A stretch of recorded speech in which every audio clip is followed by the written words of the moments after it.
Welcome in, John Shannon, the former executive producer of Hockey Night in Canada, the most famous man from Oliver, British Columbia. It's November in BC, John, as you know. Well, not our finest weather month. And just so you know, ever since November the 5th, there's no global warming anymore. Doesn't exist. Well, people voted against it. Oh, yes, there's that, yes.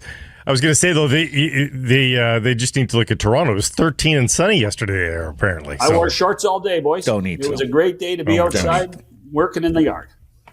Mm-hmm. Big news out of the Canucks world today. JT Miller, indefinite leave for personal reasons, John. First and foremost, I'd like to get your 2 cents on Rick Tocchet's benching of him the other night and what was said there, and then how you think this team can do without JT Miller down the middle on that first line.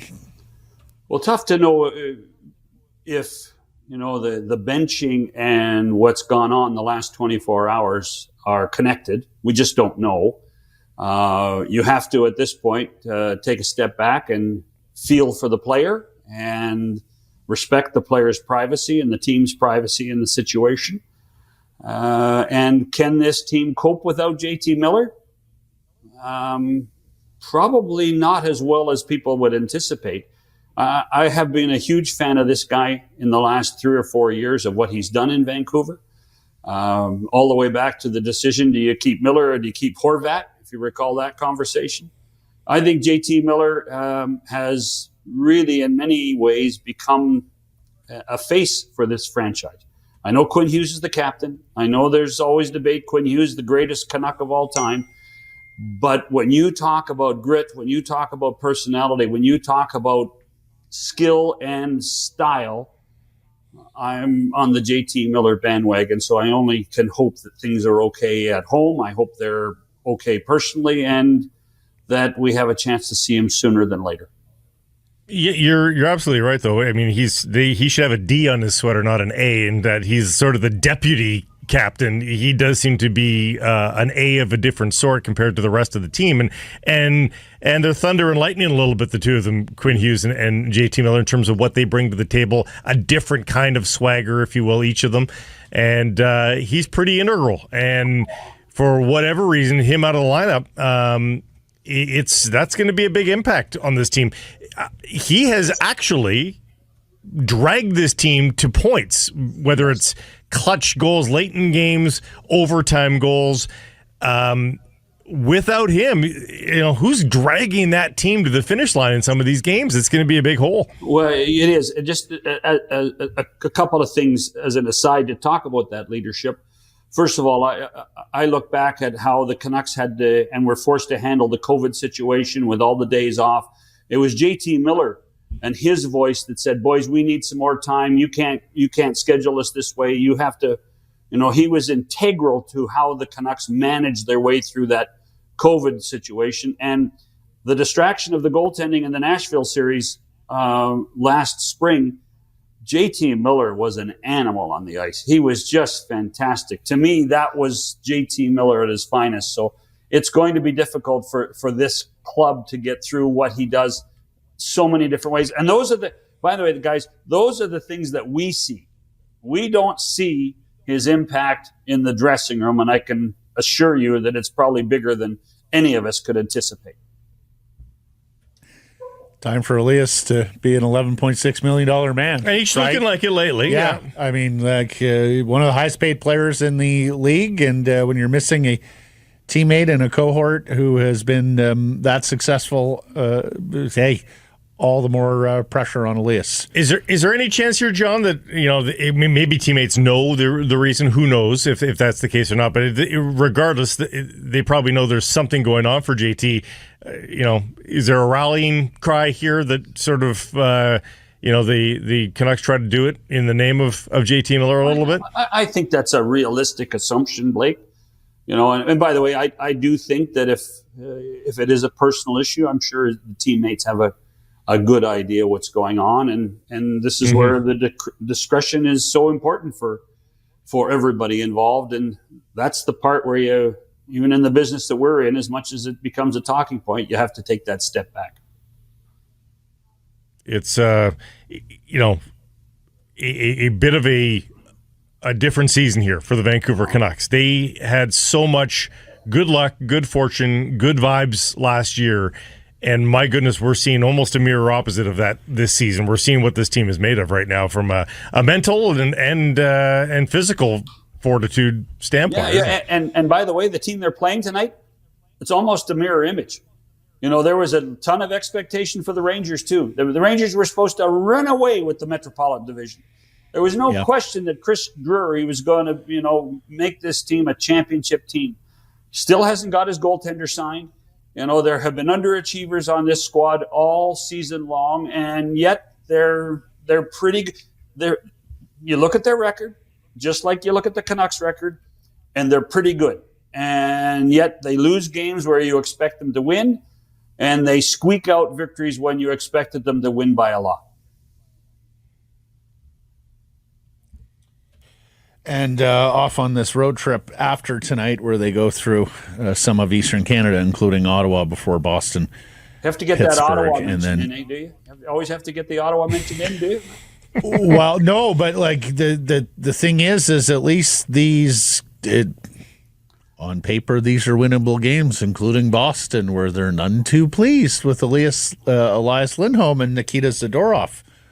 John, the two Canucks free agent imports aren't doing a whole lot in Beantown these days, and drawing the ire of some of the fans as the Bees, like the Rangers, aren't exactly meeting potential. Lindholm and Zadorov should get in line behind Jim Montgomery. So it's a tough spot the Bruins are in right now. They're not a very good hockey club.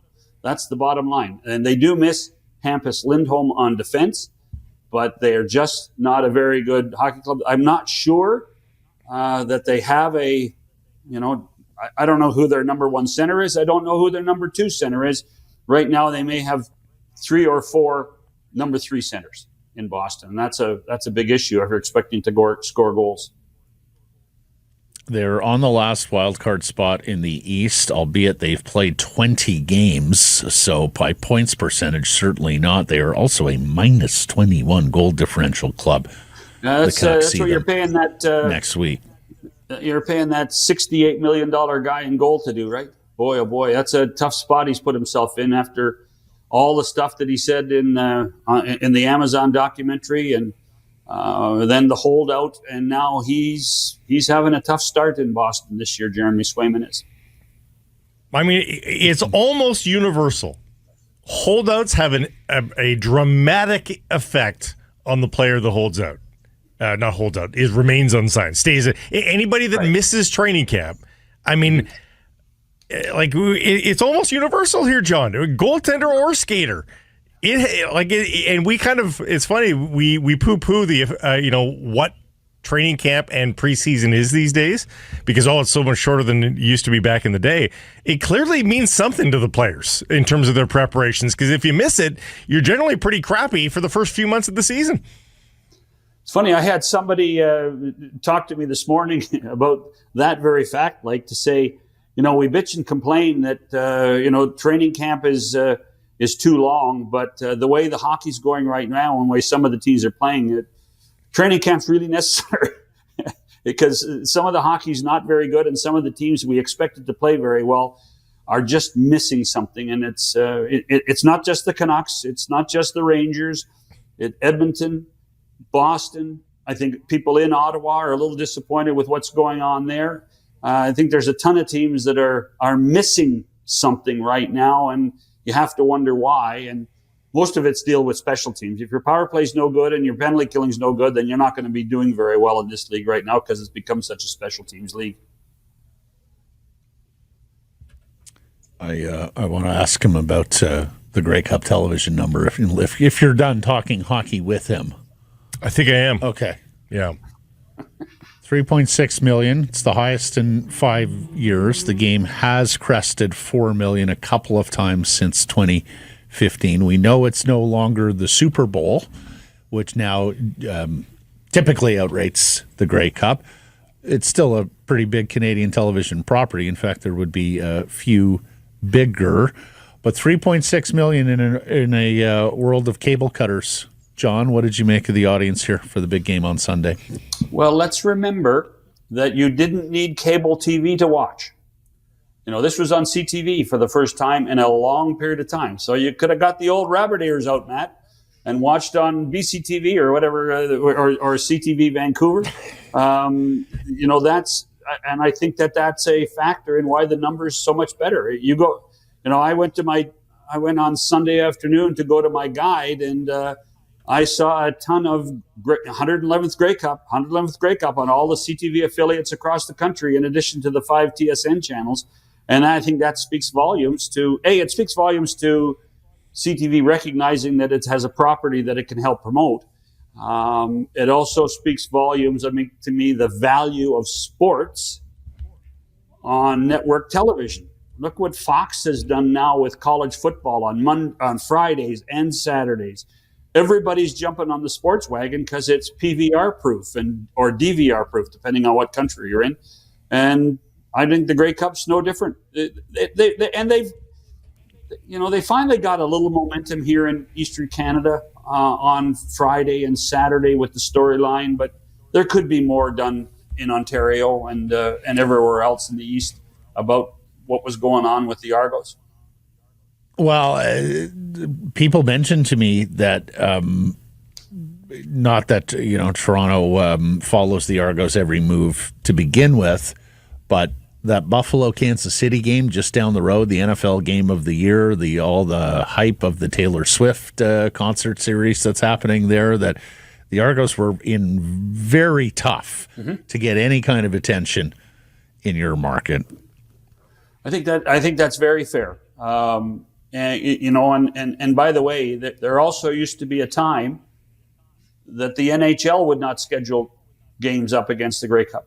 And here we are. We're talking about Winnipeg, Toronto, at BC Place, and right across the way on Griffiths Way is Nashville and the Canucks, which overlapped a little bit as well. So it was originally up against it, John. That was a matinee start when they announced the Canucks schedule. It was after furor that they moved it. Exactly. Yeah. Well, to me, I think that. That talks about the strength of where the hockey world is versus what the CFL is, and for me that's unfortunate because I'd love to see the CFL prosper even at the best of times. Yeah, and John mentions the rabbit ears. We did do the story last month. Did you see this, John? The Portland Trailblazers are back on local television, and they gave away digital antennas to the first however many thousand fans asked for them so that they could be distributed locally on television over the air. You do have to be rolling time warp. But John, you do have to be rolling your eyes a little bit, and we won't talk about the content, but Netflix jumps into the sports fray and they can't even stream it properly because they don't have the servers ready for it. I mean, it's too bad these guys didn't think about all that ahead of time. Like, they couldn't be ready for what they were about to broadcast live. Like, that's disappointing. We're actually not going to talk about this Mike Tyson thing, are we? Seriously? Are we? No, not the content of the fight. No. But I mean, you got to be ready. If you want to be a part of sports broadcasting and live, like, how are you not ready for what's going to happen? Well, and that's why the Amazon thing has, I think, become, a bit of a success story because they have learned learned over the last 3 or 4 years with their NFL package and now with the NHL package in Canada that this type of thing is really important and it needs to be managed properly. And so, now I think Amazon's depth is much greater than that of Netflix. But here's the thing, guys. Everybody thinks our business is easy. Everybody thinks it's a piece of cake. Just point the cameras and talk, and life is good. It's a little deeper than that, and I'm sure the people at Netflix, they've probably had their 14th staff meeting to date on figure out how to fix this thing for the next time around, particularly for their 2 football games on Christmas Day. And you can bet the National Football League is all over them too for what could possibly be a nightmare on the 25th of December.